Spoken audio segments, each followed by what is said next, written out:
When you start out as a new writer, you have zero writing experience, you don't have any writing sample. And when you pitch jobs, you're asked about your portfolio, but you don't have any kind of bylines. Where do you begin? How do you get those first few writing samples and start building out your writing portfolio? Today, I am going to be talking about how to build your writing portfolio starting from scratch. Let's begin with step number 1. The first thing is learn how to write for an online audience. Maybe you have written for an offline audience before. Maybe you are a good essay writer. Maybe your friends tell you that you have really impressed them with your writing skills. But hey, writing for an online audience is a bit different.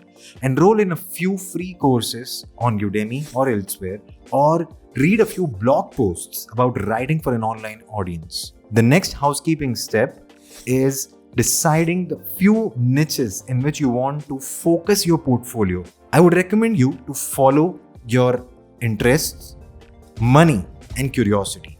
Let the 3 things guide you to build your portfolio. You don't need a specific niche, but definitely focusing on 2 to 3 subjects at the beginning will help. I myself started writing about productivity, self-improvement, but also digital marketing.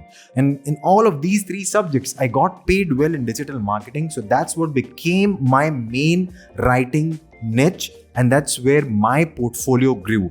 But remember, the process was really organic, and I started out experimenting with writing about these 3 broad subjects, all of which interested me, and I thought they could pay me decently as well. At the beginning, you can build your portfolio in 3 broad ways. The first of it is self-publishing. Here you can press the publish button yourself. You are the editor, you are the writer, you are the publisher. The second is pro bono work. In such scenario, you might help a friend or volunteer for a local cause or a local business, helping them with a specific content piece and get a testimonial in exchange, or maybe just get a byline in exchange. And the third way would be guest posting, where you will approach editors for writing for their audience. These will definitely be a little more reputable publications, and to get your name out there will help your personal brand. Okay, now that you know your niche, here are 5 ways to build your writing portfolio. The first way is self-publishing on platforms like Medium, Substack, or LinkedIn. You can choose any of the niches that you have first decided on and write articles on specific subjects that interest you. I began with writing on productivity tips because I chose productivity as one of my niches. I also started writing about self-improvement because that interested me most. The most important thing when writing out your writing samples could be a creative angle for writing itself, because common subjects tend to be overused and that can ruin your portfolio. Your chosen subjects are very important, but getting started is more important than perfection itself. The second way to build your portfolio is to start your own writing website and start a blog on that website. Now, I did this straight up when I started my freelance writing business because I was serious about it, and I would really recommend you to get serious if you want to get paid serious amount of money. But it depends on you. If you prefer the Medium and LinkedIn route, it's up to you. You will still be self-publishing on your website, but it still looks much more professional. It gives a personal brand feel, and you can have your own custom branded domain, which really helps your case. I started out with publishing 3 to 5 blog posts on subjects that interested me, and you can do a similar thing, focusing again on a specific niche can help here. I wrote articles on productivity, Chrome extensions, and on a few digital marketing related subjects. You can choose your niches and write on subjects accordingly. There might be entrepreneurs on your LinkedIn network or on your college alumni network. Reach out to them, tell them that you are open for writing, and tell them you can do it for free in exchange for a testimonial. If you can do that, then you can have social proof, you can have a byline under your own name, and you'll have a growing portfolio on third-party websites. I started with reaching out people in my network, and I had a batchmate whose father had a manufacturing company. I wrote their website copy and added that to my portfolio. And then I also reached out to startup entrepreneurs in my college, and I wrote articles for their blogs. That helped me to grow my portfolio in copywriting as well as in content writing. So I was initially exploring in various niches and various kinds of writing, and this was a good way to get started for me. Next way is prospecting digital solopreneurs. I was doing a lot of Udemy courses, so I remember reaching out to many of my instructors and telling them I can write an article for their website. And in exchange, if they can give me a testimonial, it could really help me. This was how I got some testimonials, some social proof on my website, and simultaneously had a few writing samples that could further my writing portfolio. The last and probably the most important tactic to build your portfolio is guest posting. I love guest posting. I've guest posted on hundreds of websites. The process involves pitching a few subjects to an editor typically and waiting for their response, submitting an outline, and then writing the article itself, working on the editor with a full draft. You do it in exchange for just your byline, and you do it for reputable publications. You can get leads in your inbox as a result of these efforts, and you can also develop long-term relationships. Guest posting is one of the most effective ways to actually further your portfolio, and it can really change the trajectory of your writing career. If you do it the right way, if you target the right kind of publications which are relevant and really respected in your specific niche. For me, these niches were related to digital marketing, content marketing, and self-improvement. So I have guest posted on a bunch of platforms, including Content Marketing Institute, CoSchedule, Get Response, G2, and lots more. You can start finding out these guest posting websites by searching on Google top guest posting websites or a variation of that keyword, and you can even find out websites that pay writers and pitch them subjects. You will find the specific instructions for guest posting, and you will do yourself and the editor a favor if you can actually follow their guidelines.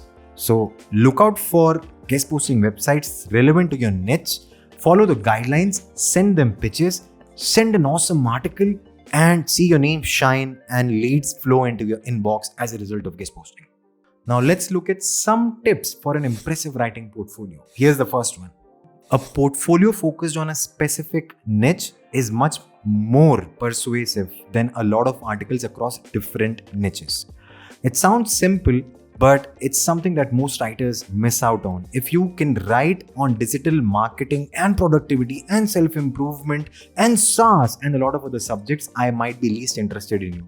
When I hire writers, I specifically look out for subject matter expertise. Now, sometimes writers can make out for the deficiency in this subject matter expertise by contacting subject matter experts and including their advice in writing. But that's a skill in itself. So when you're starting out, it helps if you can focus on a few niches, and especially when you apply for jobs, don't share portfolio pieces across different niches. Just share relevant ones to the job posting. Say you're applying for a job in law firm digital marketing niche.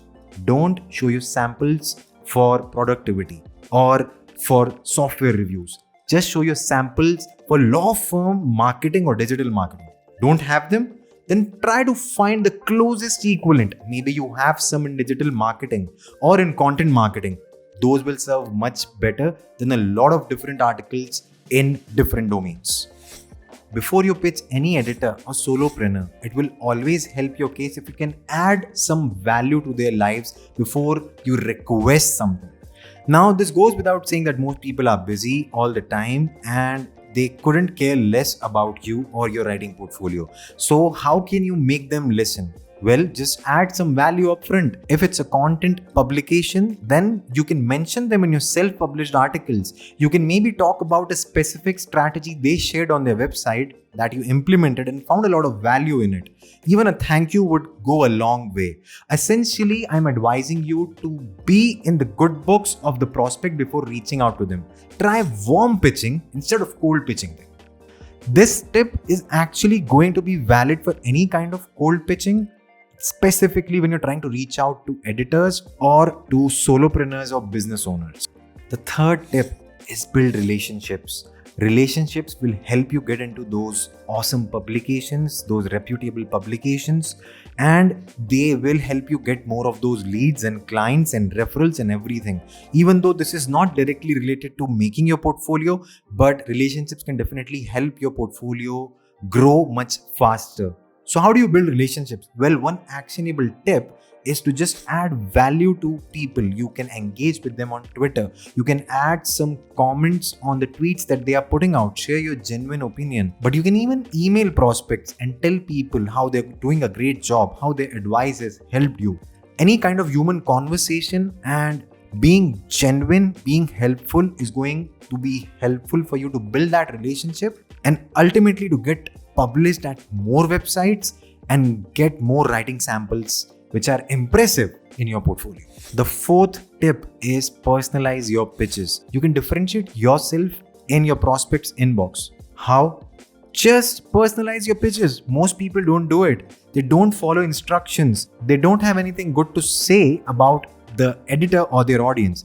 See, editors are busy people. Business owners are busy people. They have a hungry audience to feed though. So they are on your side. They want to accept your pitch. But you can make their job easier by doing your job properly. Just personalize your pitches. Just share something good about one of the recent articles they put out or any of their tweets, or just have some fun in your pitch. It's going to turn out a lot better and a lot more human. The fifth tip is to present your portfolio.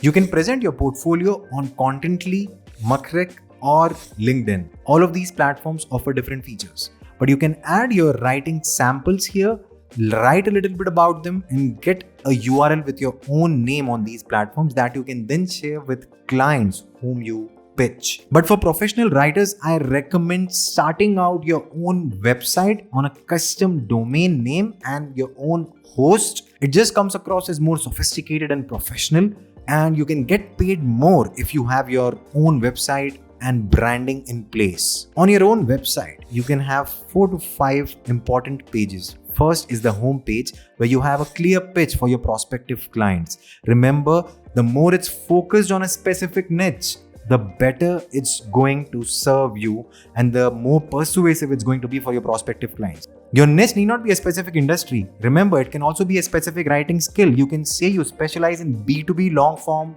writing or B2B long form blog posts instead of saying that you write long form digital marketing blog posts. Besides your home page, you need to have a service page, a contact page, and your portfolio page. And on your portfolio page, you can put out a few of your most important samples that show your best work. You can even have a blog page on the website where you publish 3 to 5 of your blog posts. I recommend you strongly to start your own website as soon as you get serious about freelance writing. So once you have a few pieces in your portfolio and a couple of paying clients, I recommend you to start your website. That could be 3 to 6 months of starting your freelance writing business. And my last and the most important tip, keep moving. Whether you want to start your website or not, whether you want to specialize in digital marketing or productivity or SaaS or whatever, you can keep having those discussions, but action is very important. At the beginning, quantity begets quality. You're not going to improve your writing skill unless you write a lot of articles. So get out there, write a lot more articles, improve yourself, get feedback on your writing, put yourself out there, reach out to editors, build relationships, and ask people for mentorship.